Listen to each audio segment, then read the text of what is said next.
Saudara, dalam wawancara jurnalis Kompas TV dengan sang legenda musik Indonesia, Titiek Puspa, pada Maret 2022 lalu, Titi mengatakan karirnya dalam kesenian musik diawali dengan mengikuti pentas bintang radio.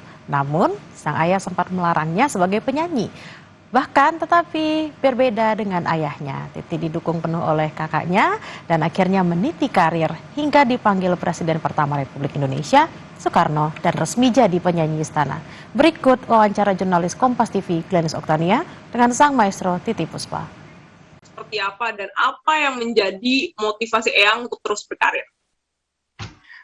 Ya, waktu itu tuh ketahuannya ayah saya bahwa saya itu tahu-tahu mau ikut bintang radio. Tadinya sih masih umpet-umpetan karena saya indekos di Semarang, bapak saya ada di Temanggung, ya, Temanggung, daerah Temanggung, Keranggan gitu. Jadi saya masih bisa pakai nama itu.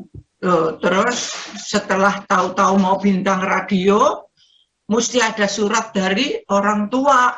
Nah, gua bilang, "Ora, kamu tidak boleh nyanyi. Perempuan kalau nyanyi itu buruk," gitu katanya. Jadi tidak, orang Jawa dulu mengatakan kalau perempuan nyanyi itu tidak terhormat, katanya. Ya, mampus gue. Terus aku gini, aku telepon kakakku, ya kakakku waktu itu tahun 45 itu sudah di Gajah Mada. Dia udah sekolah di Gajah Mada, jadi dia anak kedua laki-laki. Masuk, tolong bilang sama bapak bagaimana caranya supaya saya bisa ikut bintang radio, saya bilang gitu. Nah, terus akhirnya bapak bilang gini, nanti kalau ada apa-apa bagaimana? Udah, saya yang tanggung jawab pak, gitu. Jadi dia yang tanggung jawab. Mulai dari situ tuh terus ya itu aku tadinya pakai nama Titiek Puspa tuh karena membohongi bapak saya, nggak taunya akhirnya ketahuan lah, mesti pakai surat dari orang tua. Ya akhirnya, wow, itu pesannya 5 surat kabar,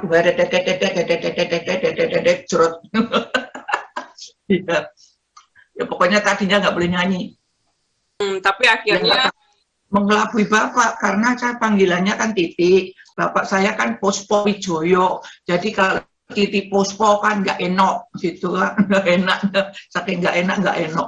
Jadi saya ngobrol sama teman saya, tak bikin Titiek Puspa aja ya, Puspa kan Indonesia gitu, ya wes ya, jadi Titiek Puspa.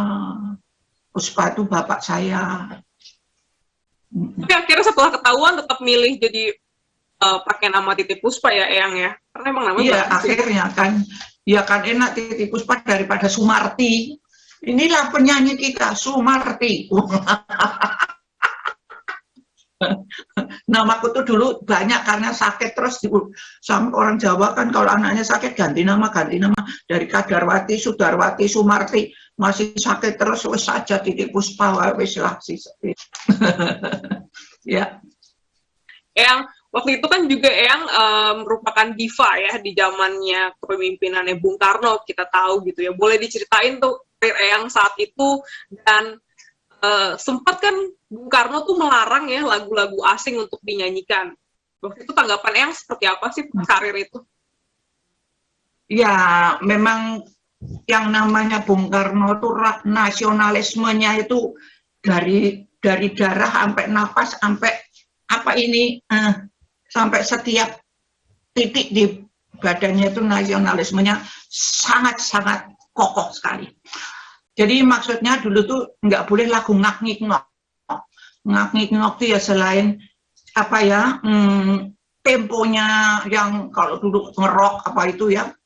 Padahal aku waktu itu udah bikin marilah kemari, udah sekali waktu kejadian tuh, waktu aku kan penyanyi istana, ya kan aku sudah bapak sendiri yang minta ke saya supaya mulai hari ini Titiek Puspa jadi penyanyi istana, itu kan saya dipanggil sama presiden, Titiek Puspa panggil ke istana, wah, apa ki? Nah, kalau saya kan di RRI kan, RRI Jakarta kan dekat sama istana.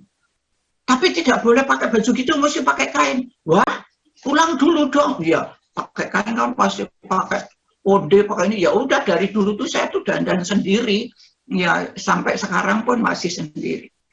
Nah sampai di sana ketemu gitu, oh kita Titi Puspa, jarene pinter nyanyi, botan, enggak, cuman bisa aja.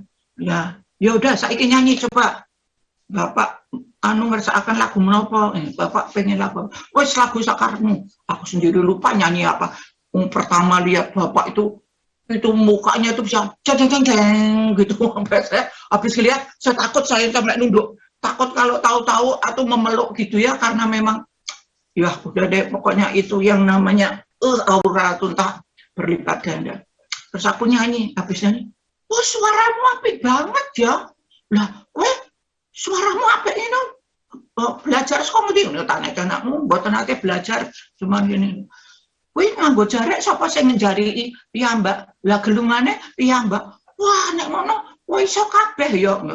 Nggih, Pak, sekedhik-sekedhik ya, sedikit-sedikit saya. Udah dari mulai itu tahun berapa ya? 60 piro kayak ya? 62 apa 60? Berapa apa 61 ya, saya sendiri lupa tuh. Dipanggil dia udah jadi penyanyi di sana gitu. Sang maestro Titi Puspa mengatakan telah penyanyi istana sejak era Presiden Soekarno. Titi pun menyebut mengikuti sejumlah lawatan internasional bersama Presiden Soekarno. Dalam kesempatan itu, Titi sempat menyanyikan lagunya yang berjudul Marilah Kemari di luar negeri. Ajak juga kan ya ke Amerika, ke Eropa gitu ya untuk lawatan bareng. Oh iya, itu berapa belas kota, berapa belas negara, itu 40 hari loh. Sama Lensoes, sama band penyanyinya perempuan 2, aku sama Nin Lesmana, istrinya Jack Lesmana. Terus waktu itu tuh kalau tur gitu tuh kan bapak di hotel, kita di rumahnya kedutaan gitu. Jadi nggak nyampur gitu sendiri-sendiri. Nah sekali waktu pernah aku kan sudah bikin lagu Marilah Kemari. Nah tahu-tahu kan kita baru di istana tuh nungguin bapak mau pidato apa atau mau apa, nungguin bapak belum datang. Terus aduh bapak jenderal dari Angkatan Laut, itu namanya saya lupa, Pak siapa gitu, Dok. Pokoknya baik deh orangnya. Bapak belum ada, udah nyanyi Marilah Kemari aja gitu. Terus aku nyanyi Marilah Kemari, ya kawan aku lah di sini nih, Marilah sama hilang nanti juga. Terus aku kayak ngelihat itu apa dulu